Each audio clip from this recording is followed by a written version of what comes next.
Is the need to be the biggest, baddest, or smartest person in the room keeping you locked in the past? Well, it's time we look into that today here on My Sober Truth.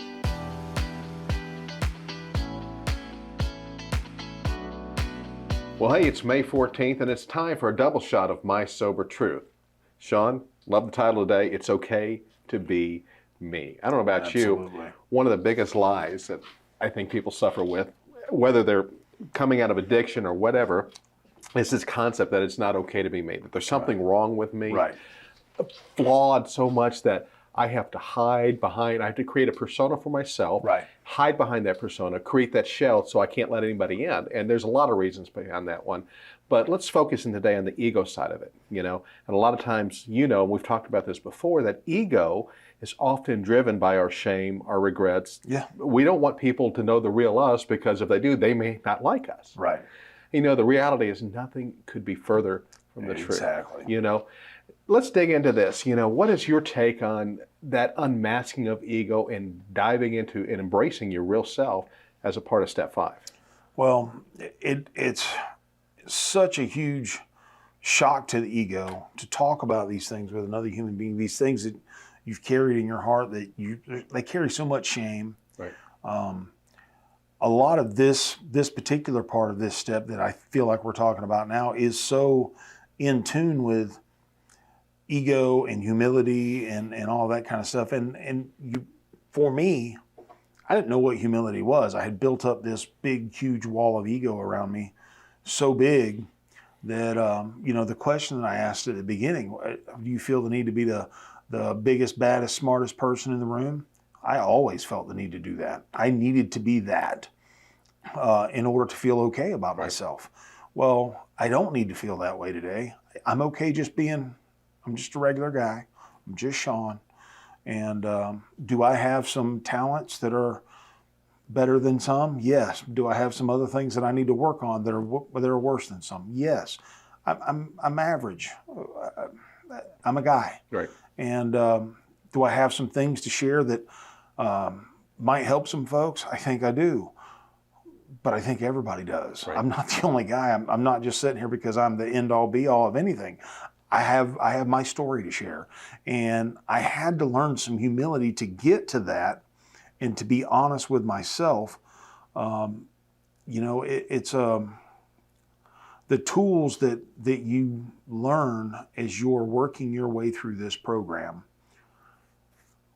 can affect the rest of your life, and you can use them time and time and time again, even after you're done working them the first time. Do you work them a second time? Yes. Do you work them a third time? Yes. But really what winds up happening for me is I wind up working them not in sequence, out of sequence. Today I need some step 5, so let me think about that. And then tomorrow I might need some step 9, so let me think about that. And then the day after that, I probably better get back to step 1 and think about that, because I need some basics today. So you work these steps over time, and then really when you get to the end of them, 10, 11, and 12 are kind of a recap of a lot of what you've done in 1 through 10. So really what I'm doing is I'm working 10, 11, and 12 in the rest of my life all the time. So getting back to what we're talking about with humility, and it's not humiliation. No one wants to hear your past so they can judge you or laugh at you or think that you're a terrible person. I can dare say that most people don't really want to hear your past. What they really want you to do is talk about it so we can get it out in the open and you can be helped. So if you were spilling everything to me, I could really care less. It's your past. It's not my past. But what I do care about is that you work this step to the best of your ability, because I know what it can do for you, and I know how it can help you as you march on through the rest of your life. So I got a question for you. And we hadn't talked about this before, but you saying this brought something to my mind. And so there's an aspect of this step. You've unburdened yourself, and it's almost like when the person sitting across from you didn't come unraveled. That the earth didn't shake to an end because you confessed all this stuff or shared all this stuff. What did it make you feel about your true self or your authentic self in that moment? I had spent so many years thinking I was the only guy that was as bad as I was. Other people don't do this kind of crazy stuff that I do. I see all these people leading these normal, regular lives, and I could not put two and two together and figure out how to do it. And now all of a sudden somebody just listened to all this nastiness that I haven't been able to deal with because I thought I was gonna be so far of an outcast, so ostracized. There's no way I could let anyone know.